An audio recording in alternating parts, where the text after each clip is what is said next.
Gude, wir haben in wenigen Tagen über 500 Kanban-Karten erstellt. In diesem Video zeige ich euch ganz konkret, wie wir das gemacht haben, um Kanban für den Nachbeschaffungsprozess bei uns einzuführen. Bevor wir zum Wie kommen, noch ein paar Sätze zum Warum. Ich wollte das einfachstmögliche System etablieren, das sicherstellt, dass uns der Kleinkram nie ausgeht und deshalb die Produktion zum Stehen kommt. Die Mitarbeiter müssen nicht im ERP-System buchen, sondern einfach diese physische Karte nehmen und in einen Briefkasten werfen.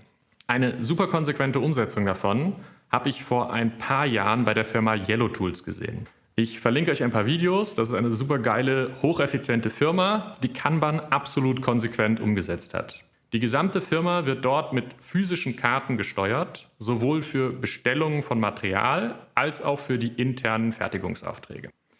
Zunächst noch einmal in 3 Sätzen wiederholt, was ist eine Kanban-Karte? Wir haben einen nicht ganz kontinuierlichen Verbrauch von Material und wollen sicherstellen, dass uns dieses nie ausgeht. Kurz bevor das Material leer ist, fällt eine Kanban-Karte und erinnert uns daran, das Material nachzubestellen. Auf der Karte ist die Information, was und wo nachbestellt werden muss. Wie sehen unsere Karten konkret aus? Wir haben den Artikelname, ein aussagekräftiges Bild und die Artikelnummer sowohl in Text wie auch als QR-Code auf der Vorderseite. Auf der Rückseite haben wir alle Informationen, die wir benötigen, um die Artikel nachzubestellen. Also den Meldebestand, die Anzahl, die wir nachbestellen möchten und einen QR-Code, der uns direkt auf den Webshop führt, in dem die Teile nachbestellt werden. Wenn wir das jetzt noch kombinieren mit sortenreinen Briefkästen für verschiedene Lieferanten, Robert Bosch, Landefeld, wo auch immer wir unsere Sachen bestellen, dann sieht die Nachbestellung so aus, dass ich eben diese Karten hier nehmen kann, die einmal mit dem Scanner einschieße. Ich bin sofort auf der Webseite im Webshop, klicke auf Bestellen, kann auf der Karte lesen, wie viel, Karte bestellen, nächste Karte bestellen und die Bestellung ist ruckzuck fertig. Wie sind wir nun ganz konkret zu diesen Karten gekommen? Wir mussten über 500 davon machen. Also habe ich mir ein bisschen überlegt, wie man ein System darum aufbauen kann, das es so einfach wie nur möglich macht, diese Karten zu erzeugen. Wir nutzen ERP Next als ERP-System, in dem all unsere Daten zusammenlaufen. Entsprechend geben wir die Daten, die auf der Karte stehen sollen, auch dort ein. Anschließend wird die Karte als PDF aus dem ERP-System erzeugt. Um die konkreten Karten zu erstellen, habe ich ein kleines Tool geschrieben, das die REST-API von ERP Next nutzt, um anhand der Teilenummer die notwendigen Daten abzurufen.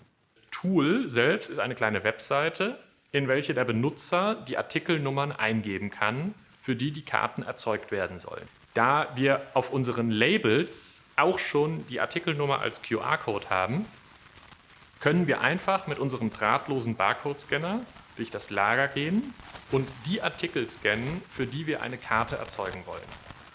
Anschließend drucken wir diese Karten auf A6 auf unserem normalen Bürodrucker aus. Dafür liegt im Einzug immer A6-Papier.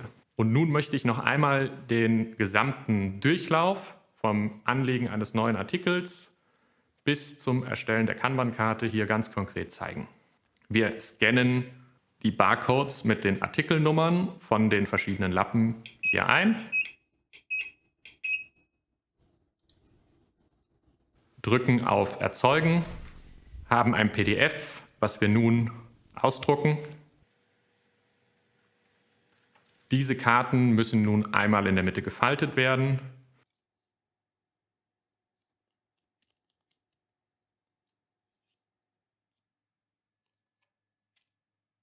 Und dann können sie hier direkt laminiert werden. Und so haben wir unsere 4 Kanban-Karten, die wir nun für die Nachbeschaffung von unseren Putzlappen nutzen können. Der gesamte Code, mit dem ich das gemacht habe, der liegt auf GitHub.